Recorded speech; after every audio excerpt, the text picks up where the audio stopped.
Welcome to Electronic Music Life. I'm your host, James Locksmith, where we interview inspiring guests who provide insight into the electronic music industry, breaking down business, the creative process, wellness, lifestyle, and culture.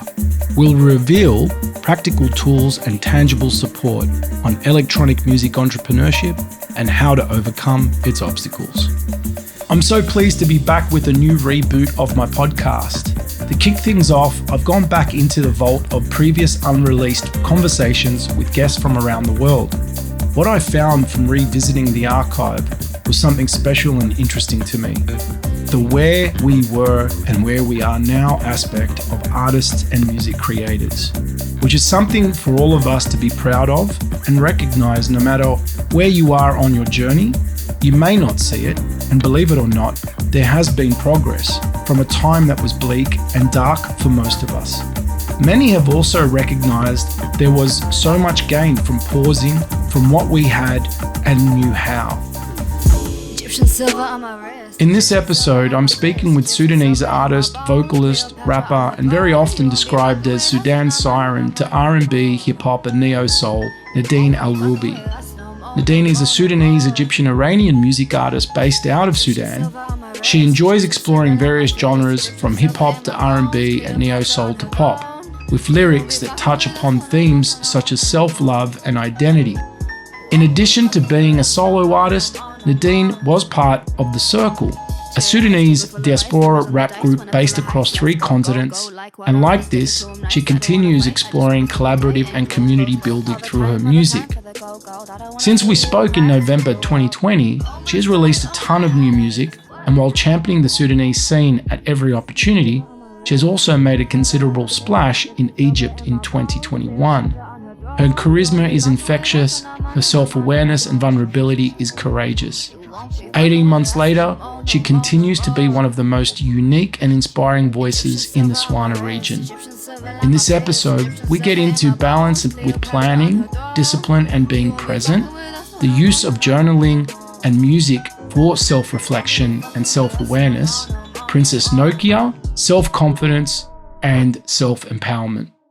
Nadine El Roubi. Hi, yes, welcome. Hi. How are you? Thank you so much for having me. I'm great. Thank you. How are you? I'm well, thank you. Well, I'm really excited to have you on the show. After meeting you earlier this year and you know being introduced to your music at the start of the year, I was blown away by your sense of awareness. Oh, wow. Thank you. And as a young lady, it's amazing to see someone so in touch with herself and I'm really loving your music as well. Like your music's fantastic. Wow. And then Thank to find you. out that you're my dear friend's daughter was just also a bonus. That's so cool. No, it's such an honor. And like, it really means so much that you see that in my music, and to even have me on means the world, because I remember when my dad actually told me about you before we had met. And he was like, "Oh, I need to get you in touch with James. He like practically runs the scene over there. He's so cool. Not quite. He'll help you out with everything." Yeah. And then to find out that you also know Meg, like it just all worked out so well. So it was like so dope to meet you, and it's very cool to be a part of this. So thank you. Likewise, my pleasure. My pleasure. I'm really keen to learn a bit about what happened with your meeting with AKA Keys in 2018. And he helped you figure out your music direction. Yeah. And what exactly did that look like in comparison to what you were doing before? Well, basically, like before, I enjoyed music and I loved, singing, and I had actually been trying to just write some stuff on my own, and was never really happy with any of it. I didn't have it in my head back then that like, okay, well, obviously you're going to start out not that great, and then the more you practice, the better you get. But I really didn't have anyone around me who was already kind of like in the field, or anyone who I really like. It was kind of a thing that I never really said out loud. I practically didn't even know myself that this is what I wanted to do. And then I just kind of got more into it. And when I met him, I was working on my first song, Throne. And I was in the process of like just recording it at home. And this guy named Marwan on the Moon, he produced it and he was helping me out with it. But I was kind of like on my own in Birmingham and doing my master's. I didn't know how to record myself properly. I didn't know where to go find a studio. And then I realized Keys was in Birmingham as well. He was doing his undergrad. And I found out about him because he has a song called No Options Left, which did really, really well and is like one of his biggest songs to date.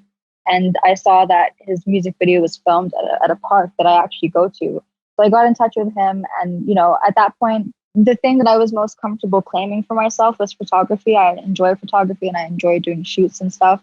So I spoke to him and I was like, oh, let me do a shoot for you. And then we just ended up talking and I told him I'm trying to get into music and that I have this song and I, you know, want to record it. And he actually offered to record it for me at his like home studio, which is really just like his USB mic and computer and speakers in like his dorm room. So we did that and it actually ended up working out really well. And, you know, he was so kind and so supportive, and hearing the song, he was just like, we have to do this for like the rest of your life. Like you just get into it, you know?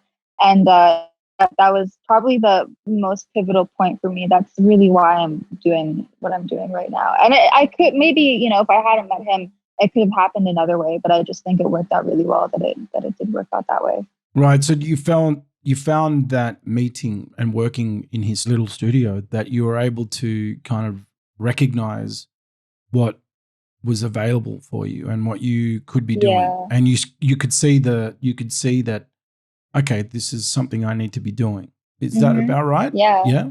Okay. Yeah, cool. absolutely. Yeah. Awesome. Now balance between planning, discipline, and being present, allowing the universe to do its thing, has been something that you work on. How do you work on remaining flexible yet focused on goals and projects, both professionally and personally? Oh gosh, this is like such a good question because I usually like see a new month as like a new page of opportunities and, you know, getting your life together and starting anew. And so the first week of November had passed and I wasn't really doing that, but I was like, it's okay. It's only the first week. I can always just get back on my feet. Let me start this. So then on Saturday, I had planned a bunch of things to do this week and for Sunday and Monday. And then I got freaking food poisoning. So it was just like I just don't think planning things is for me. Every time I try to like plan like a very like regimented kind of work week, a schedule, I'm gonna do this time, da da da da. It just always like something happens that kind of completely throws the schedule off and like not for me, you know what I mean? Like just from the universe. So I'm just like, okay, I think like I really have to figure out a system because I am very intent on getting things done. And I do get things done, like even without a schedule. Like my loose schedule is like waking up at like 7 a.m. and just having breakfast and starting my day that way. And I've been really productive in that way. But I've also realized like, okay, I'm getting a lot of things done, but there's no deadlines, you know? So like, I feel like I'm getting a lot of things done, but it's taking me longer because I'm not pressuring myself. But then it's like when I do pressure myself, it just doesn't work out. So I don't know. It's weird. I'll get back to you on that when I actually do figure out the balance because I have no idea. I'm trying. I mean, do you have any tips or advice? Because mashallah, like you have so much going on and you have like a podcast and your work and like, I mean, I would love to know how you balance everything because it's challenging. Sure. Look, I think, you know, it's an ongoing process. Like it's something, I think really the time that you spend connecting to yourself, the more you do that and the more you get present, then there's less angst and that rigidness that you're talking about. I still think that we have structure or we have like we set certain goals. And, you know, especially when you're working with groups of people and they want timelines, they want deadlines. Exactly, and so there is, you know, societal things that we have to kind of adhere to. However, I think it's important to find that balance to understand that there is room for things to just accepting that is, I think, acceptance of that things can change the path. Like nothing, you can set things but just know that it may not actually come that way. Like it might not work out that way. And that I think there's a fine line there. We're just finding peace in knowing that it might not just work out the way you planned it, but you still do it anyway, and finding peace in it, you know? So that's kind of how I kind of approach it, you know?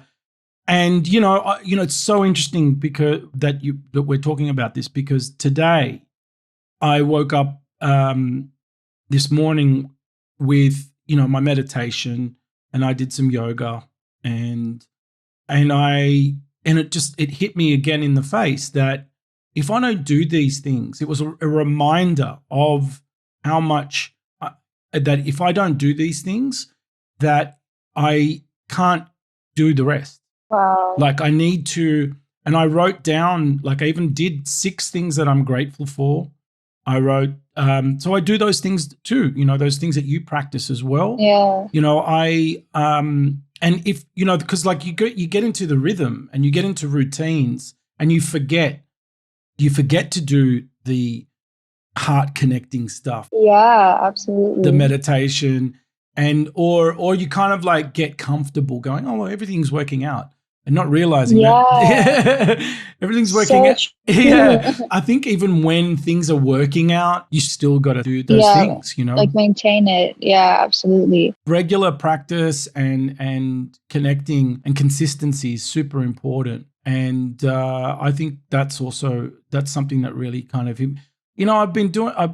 It's an ongoing thing. You know, there's always new lessons to learn from that process. And that's kind of like where I'm at with it. Wow, that's so cool. Thank you for sharing that. I really need to hear that. That's a good reminder. I appreciate that.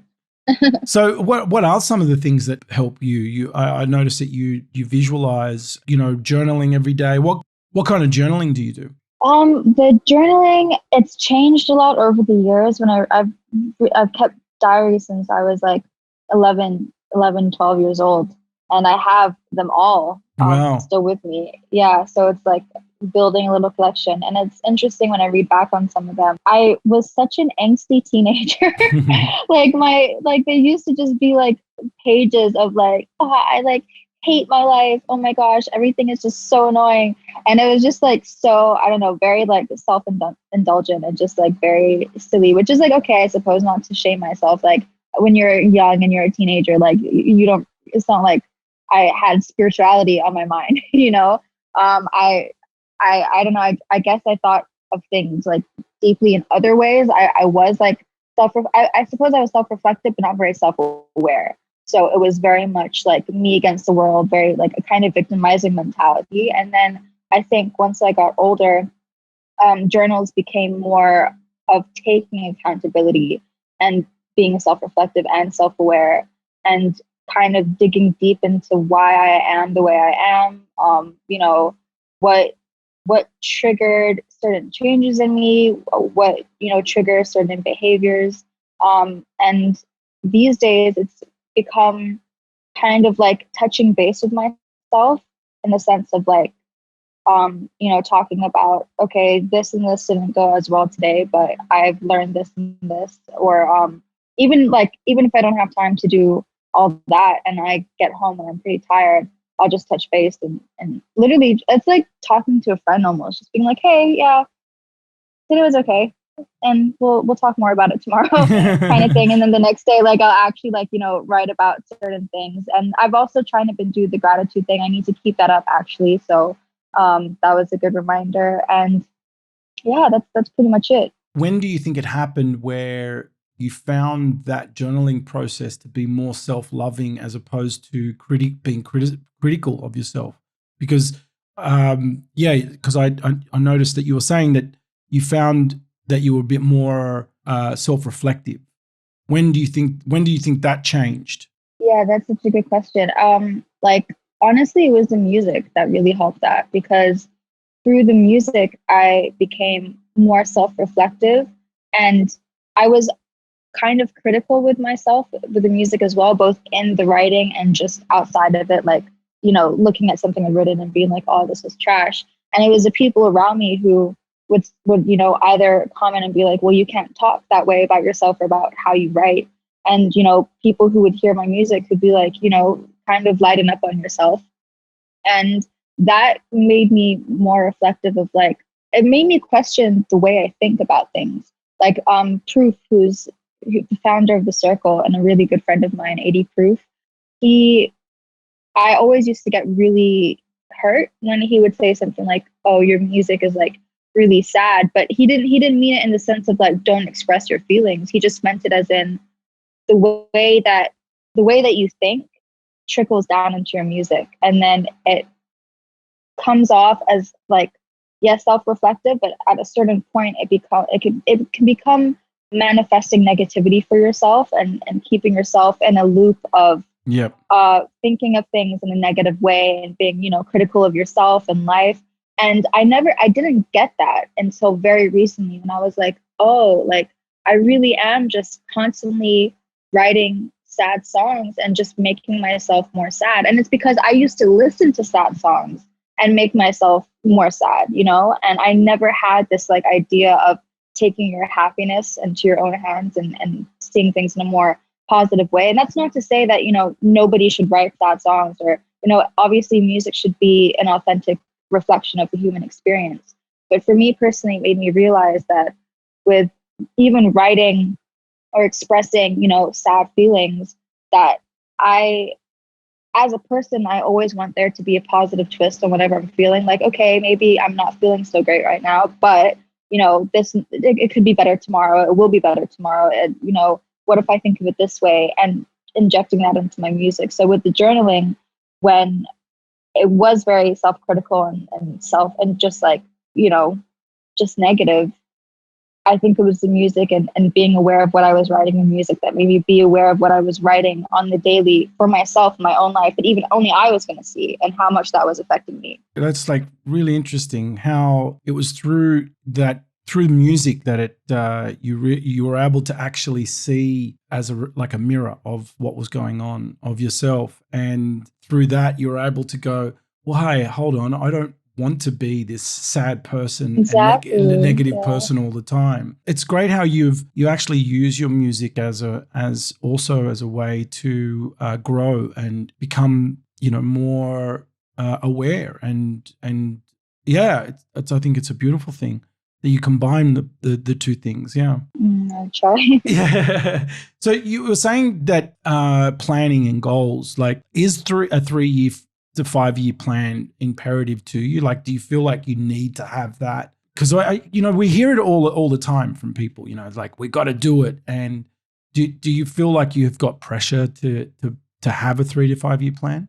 There's definitely pressure. Like, my mom is definitely someone who's like, you have to have a plan. My dad also says you have to have a plan. Pretty much everyone's like, people around me have plans, and I'm just like, I've really never had one. I've never and this is so bad. I think it's like partly laziness, partly like a complete, like almost a blind faith in just the universe and God, that things are going to work out. But obviously, to an extent, it becomes too passive. And I think I have been a little too apathetic, passive, whatever. Passive. Yeah, passive. Yeah. Yeah, I've been just a little too passive and taking control of like the direction of my life. Even though like it's kind of like worked out because alhamdulillah, like everything is going well. But when I think of like, what you say with even meditation, just because things are going well, it doesn't mean you don't need to still incorporate those things into your life. I kind of relate that to this in the sense that just because, things have worked out in like the most blessed of ways doesn't mean that I shouldn't take control of things. So it's definitely something that I'm thinking about, but it really does just like give me such anxiety to like think about. I don't know, it's weird. Do you have plans? Like how do you stay present but also plan things? Because I mean, you must have to, right? Well, I think the same way as before too. I try to remove. First of all, I try to, like, when I think about this, I try to remove what other people, their expectations are, because it really is your own personal thing here. Like, and so because if we're we find ourselves living in other people's kind of expectations of what they think that they should be doing. Now, I'm not to say that having a plan, I think is important, but again, it's the same what I mentioned earlier, is to know that plan can change and it's always evolving. But it is good to kind of find, some kind of direction, but also kind of it is a balancing act. It's an act to kind of be in that flexibility and yet to still have structure, even from just the day-to-day actions that you do. I always love this analogy, is that we can really only see, like you're driving in a fog and you can only really see 400 meters in front of you. And that's the truth, because you really can't see beyond that when you're thinking of, right? So you can only see so many steps. So you just do those steps. Do those things that you can see in front of you, and worrying too much about the how is, I think that's where the pressure and the anxiety and the angst comes in. I deal with it all the time. Like it is dealing with that anxiousness. And when that anxiousness kicks in, that's because the analytical mind is kicking in. And that's because the ego is wanting to have clear answers, because that's how the ego loves and survives. And not to say that's a bad thing, right? It's like the ego needs structure. It needs control. Control, exactly. So and I think also there's a misconception about the ego as well. Like I even dealt with it myself for a long time, that find love with the ego as opposed to thinking that it's your enemy. Because if you think of it as an enemy, then you're creating this turmoil inside you. Like the ego is still part of you. So find love in the ego as well. I think also is also a very important, thing to find. That's some things I can share with you from my side. Yeah, I would love to hear that, because I've heard of this like ego integration and such. So it resonates with me because I'm the kind of person who's like, oh no, ego bad, higher self good. And so like it really does create this like turmoil. And so that's interesting. Yeah, I'd love to hear more about that. The ego, think of it this way. The ego, think of it as a compass. The ego actually has a purpose. The ego is actually telling you to, hey, like when things aren't working out and you're being all too analytical and trying to figure out the how too much, that's a compass. It's telling you, hey, get back to your heart. So that's actually doing you a favor. Like, oh wow. Right? Interesting. Yeah, that's so cool. It's like, hey, oh my god, get back in the zone, man. Wow. Right? Yes. So it's finding that like that love in the ego, and it's telling you to do that. So and I'm like 20 years your senior, so this is an ongoing thing. You never get to a place where it's all perfect. Like, trust me, you will not get. Okay, that's actually so good to know. I really do have this this image that like, okay, once I hit like, X age, I'm going to be like the best version of myself and like super awesome and da da da da da da. Because I see like, people like you, like my dad, like Meg, like, all like, and even someone like Proof, like, just people who I look up to and really respect, like who really look like they have like so much going on, everything together. So it's interesting and also like kind of like, I don't know, reassuring in a way to know that even, the people who I look up to and who are doing so well, mashallah, and who are so inspiring, they'll kind of like struggle with the same things, even if they are at a different place with them. So that's wow. That's cool. As long as you're continuing with the work, like putting in the time to always work out, okay, what doesn't serve you anymore, and putting in the time on a day. And I think you mentioned it, that being present and learning to become more present. It's like a muscle. It's not something that you just. Like, you've got to keep working at becoming present. And and things like journaling, things like gratitude, reflecting on and looking at what's great in your life and your accomplishments and acknowledging what you're doing. And I think all these things have a part in that. And I think, yeah, just keep doing it. You're on the right path. Like, honestly, reading your answers and the things that you're doing, and you're it's amazing. I think, that means a lot. Thank you. I appreciate that. So tell me, what is it about Princess Nokia that is inspiring you exactly? Oh my gosh, she's so cool. Oh, she's just so cool. Like, it's really interesting how, like, I don't know if you've ever had this experience where, like, you might come across an artist at some point in your life and, like, you know, maybe hear a couple songs and think like, oh, they're cool. Yeah. And then, like, somehow come across them again, like maybe 5 years, 10 years, or 2 years later, and, like, just be like, what? Like, how did I not, you know, fully comprehend this person's, like, just amazingness? Like, this is exactly how I feel about her. I heard, I think, one song like years ago, or really, like, one of my best friends, Andrea, mentioned her to me years ago, and I just was kind of like, okay. I never went into that. And then just recently I heard her song Gemini, and I think I heard the Colors rendition of it, Colors Studio. Okay. Yep. And I was just, like, blown away by her cadence, just the content of what she was saying, how confident she is. And I just started watching more interviews of her, listening to more of her music. And this happens to me a lot where, like, I'll actually get more into the artist and their music. So I'll be, like, watching interviews of an artist and I've maybe only heard like a third of their discography. You know what I mean? And it's just because I find them as a person so interesting, and I kind of want to know about them before I get into the music, because then I really hear how their personality kind of leaks into what they're saying in the music and what they talk about. And she's just like, she's so, for me, she's really like, and for me, I also have to be careful because I tend to idolize people too much. And of course, like, you know, everybody has their own issues and flaws and nobody's perfect. So I used to be the kind of person to look at someone and be like, oh, I want to be like that. But I realized how dangerous that is to, like, think, you know. But even, you know, she really emulates the kind of confidence that, like,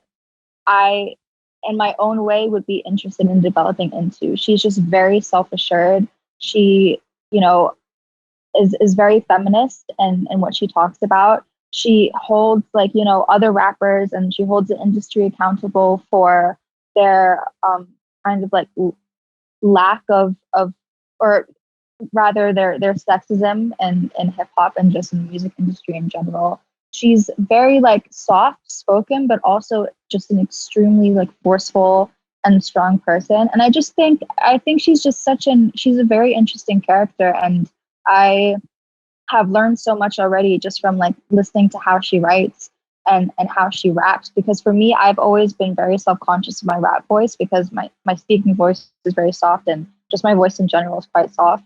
And she has that same kind of, like, tone when she speaks. It's very, like, very soft, very, you know, effeminate.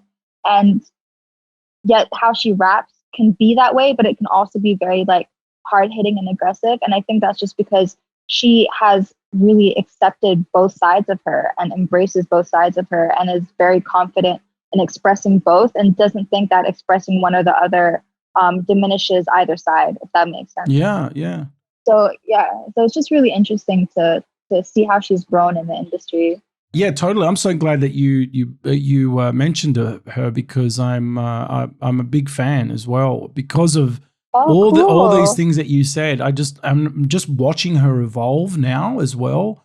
Like, even the earlier stuff from a few years back, I was blown away by the way, like, who she was then, let alone where she's going now. Like, I just found, like, all these things that you said, you know, how she articulates herself and her journey, and it's so spot on about her strength, yet so, like, soft and so gentle, but also so powerful. Like, she's such exactly. yeah.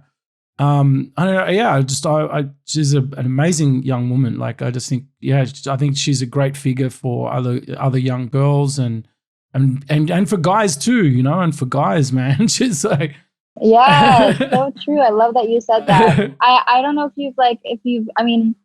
you ever, you know, wanted to watch something, there's this really interesting discussion between her and Absol, who's an artist on the TDE label. Okay. And they have a really, really cool discussion on just feminism and hip hop. And like he, you know, it's really cool to see him kind of reflect on his own, like just implicit sexism in the past, and just how they talk about it is really cool. So just a quick little recommendation for you if you're interested. But yeah, I agree with you. Yeah, I will. You'll have to share the link for me, please. I will, definitely, absolutely. Not many people know, but I had the pleasure of being her DJ for her Dubai show. So yeah. So, but I mean, I was playing her backing tracks, man. So like, but it was still. Yeah, but that's still so. It was a moment, and I had the pleasure of, like, you know, meeting her backstage and chatting with her. Man, she's such a powerhouse. It was like, honestly, like, I was like, who is this young woman, man? She's like, yeah, she's awesome. Yeah, so she kind of basically, like, to me, like, because I grew up with Queen Latifah, Moni Love, MC Light. These women were so, like, powerful back then, and so when I came across her, it was just like she was embodying all these powerful women that I grew up with. Like, I was just like, man, she's like just encapsulating all these powerful rappers, you know, these women. Totally. Yeah, she's awesome. Totally. That's so fire. Yeah. So we touched on visualization before, and tell me, what's your technique? I'd love to hear about it. What do you do? Oh, cool.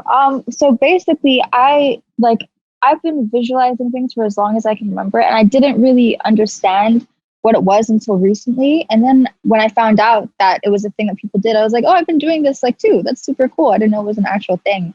And it's just like, and it's not even something that I do consciously. Like, I sit down and I'm like, okay, I'm going to visualize. I'm just such a daydreamer. And my mind is just always going off into, like, you know, all the things that I want to do and all the things I'd like to see for myself and, like, the things I'd like to achieve. And it just, like, I really see it all happening in my head, like, so oh, I love that. Clearly. And then alhamdulillah, like, a lot of the things, you know, end up happening, maybe not in the exact way that I visualize, but sometimes even better, sometimes very similar, sometimes the exact way. And the first time I think that I actually visualized something, like, on paper, I had this show that I was going to do, and I was really nervous about it because it was, like, my first really big show in Sudan. And I just really, really wanted it to go well. And I had read somewhere, like, write how something has gone, like, either in the past tense or the present tense, like, as if you're actually experiencing right now, or as if it's just happened, and basically write how you would have liked it to happen. So I did that for the show, and it's just, subhanAllah, like, crazy how literally almost like word for word everything that I visualized actually went down. And I think the powerful thing in it is, obviously, thoughts are energy. So number one, when you're putting that energy out into the universe, and you're also working towards it, and you're making it a part of your life, then the universe takes that and, you know, makes it happen for you. That's number one. Number two, I think that putting yourself in that mind frame already of, like, okay, this is going to go this way, things are going to go really, really well, I want this to happen, you're already subconsciously kind of putting yourself in a place where you're going to be working towards those things. Absolutely. There is like science fact that like the whole quantum physics that explains this from a science point of view as well. You should check out Dr. Joe Dispenza. He explains this very, very well. And he has a lot of, embodying what you want, like how you see yourself in the future, and putting yourself in that, and feeling it in this present moment. Because the mind, the subconscious doesn't know what's real and what's happening, right? So if you're feeling a certain way, in the way you want to feel in the future. You're actually like walking in the future. Like you're literally walking into. So there is, and everything that you're saying, I find fascinating that all these things we did when we were kids, you know, like it's just like it's interesting how we kind of get told not to daydream anymore, you know, like, you know, it's like these are things that we like where this is instinctually inside of us, you know, like to become daydreamers, you know.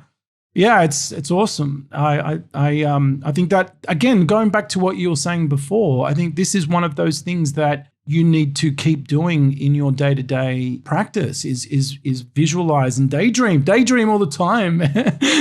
Yeah, that's crazy. You know, I never like thought of it in that way before. Like the whole thing about, and that's so true. Like they do, you know, kill kind of children's that innocent creativity and imagination. Yes. Yeah. Yes. Being playful with it, being playful, you know, it's super important. And I loved how you deleted your Instagram off your phone. I did an Instagram detox like for 2 months, and man, what a difference! Like completely switched off on it. And once I noticed that, then you see the habits, you see them, and how you can be so like attached to social media. Tell me like what inspired you, and how do you manage your, like now on is Instagram just a desktop thing on your laptop now and not on your phone? So basically, like, it's really cool that you had the same experience, because I talked to a lot of people and everyone's like either wanting to do a detox or they have done one, or like they're in the process of getting there. And it's just so clear, like, that we're all not alone in this. Social media really is like such a headache and can be so toxic, especially I think, well, for anyone really, not just artists. It can be toxic for any person. You know, even people who are like in different industries. And for me, like what inspired that is I really was just becoming way too caught up in like the idea of content. There's this rapper I really, really admire and look up to. He's a homie. His name is Narcy. Big up Narcy. Yeah. Yes. Shout out Narcy. And he's so cool. And he had this lecture with Carly Hustle a couple of months ago, and was like super generous because he's a professor and was very nice, and just, you know, sent me the Zoom link and was like, come through. And I was listening to him and her talk, and he was talking about how he hates the word content.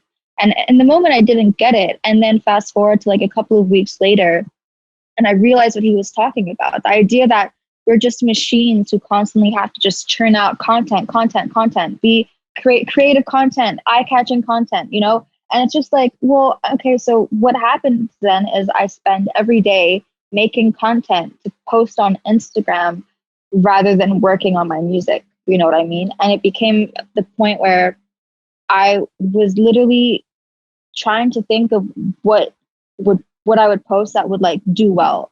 And it's so, oh my God, it's so bad. Like I just got caught up in the algorithm game, and, you know, this kind of very materialistic, shallow way of making art. And this is my personal experience. I'm so sure, are so many people who have like found a really great balance of like making things that are super beautiful and just very, very interesting and well thought out. And it does very well on Instagram, and that's incredible. And I don't know how they did that. I don't want to speak to those people, but for me, it was like I was very, I don't know, top heavy with content, but the actual root of what I was doing had lost its substance. And that's when I was like, yeah, I need to get rid of this. And it's been off my phone for a while, but I'm such a sucker for photography as well, and I just love sharing photos. So what I did was I made a photography account that no one can comment, like no one can post any comments. People can't DM me. I don't follow anyone on there, so I don't have a feed. I just follow like myself in the circle, just like, you know, for the sake of it. And I just post photos on there without worrying about, you know, the amount of likes that I'm going to get, or if anybody's going to comment, or, you know, what people are going to say. And that's very liberating, because it's being able to share work that I enjoy, and also seeing it all in one place without an agenda. But yeah, that's pretty much it. Well, this goes back to what we were talking about before with, the balance between structure and discipline and planning. Can you see the connection here, right? Like, it's just like totally, yeah, so true. It's like being able to, because again, we need like if you are producing content. Now I'm like conscious of the word. If we are now we're producing content, but we know you need some kind of like structure to you're so absolutely right. Because when do I post it? Like during the day, because you've got to do other things. All right, fine, but you want to be in that state of just bringing out good content and meaningful content and good art, rather than just being so focused on ego goals, like exactly. So this is the thing, is like, this is not to just dismiss Instagram or social media completely. Exactly. It's also so useful and it's so helpful, and it has really helped me in the past, and I've connected with some of my favorite people through Instagram. I've gotten a lot of opportunities through social media. You're inspiring others as well. I mean, thank you. I think like, in general, it is such a good platform because I get very inspired by other people through Instagram. And actually I'll say the flip side of all this is having it deleted. I've actually felt like a depletion almost of like that kind of like dopamine effect you get when you do connect with somebody and you see something great that they share and you show love to it. And that's something that I really actually miss. So I'm also a very extreme person and very hot and cold. So I do have to find the balance between, okay, I'll have it, but I'm going to be more mindful with how I use it and how it's affecting me. Yeah. So that's true. Amazing. Thank you. And thank you for sharing that, because it's something that I'm like working. I've never really had a proper kind of Instagram kind of thing. I've just put out stuff, and I've been working on, a social strategy at the moment. And, when you get too caught up in strategy, thank you for sharing all this now, because it's helping me through this new kind of phase that I'm going with getting, because I just want to focus on getting out good podcasts, getting out good radio shows.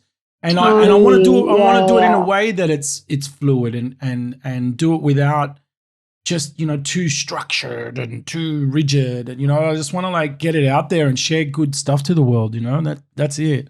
Thank you. No, I feel you. No, respect. I feel that though. And I think whatever you share will be amazing. 100%, no doubt. Thank you. So I'm looking forward to that. Yeah. Why don't you tell the listeners, Nadine, where we can find you? Yeah. So I'm on all platforms, Spotify, Angami, SoundCloud, Apple Music, everything. I'm also trying to grow my YouTube. I'm going to be posting more music videos soon, inshallah. So if you can find me on YouTube with, Nadine Throne, for example, that's one of my music videos, it would mean so much to me if any listener subscribed, because that's going to be a space that I'm on very soon. So yeah, I just really appreciate any listen, any follow. It means a lot. Well, it was lovely chatting with you today. I loved it. It was a really lovely conversation. It was so great. Honestly, like I completely love what you're doing, and this has been so insightful, and I'm definitely going to maintain the whole presence practice, especially after her conversation. And I just really look forward to seeing what else you have going on, James, because I think what you do is so cool. Thank you. And I'm just honored to have spoken with you. So thanks so much. Thank you, Nadine. Thank you. Have a great day, and looking forward to getting this out. Yes, thank you. You too. Yeah, take care. Talk soon. Bye-bye. Bye. Thank you for listening to Electronic Music Life. What were your thoughts? Please let me know. I love hearing from you. And if you love this show, please share it, follow, and subscribe on your favorite platform. For all things James Locksmith, check out jameslocksmith.net. Until next week, here's to your electronic music life. Much love and plenty of music.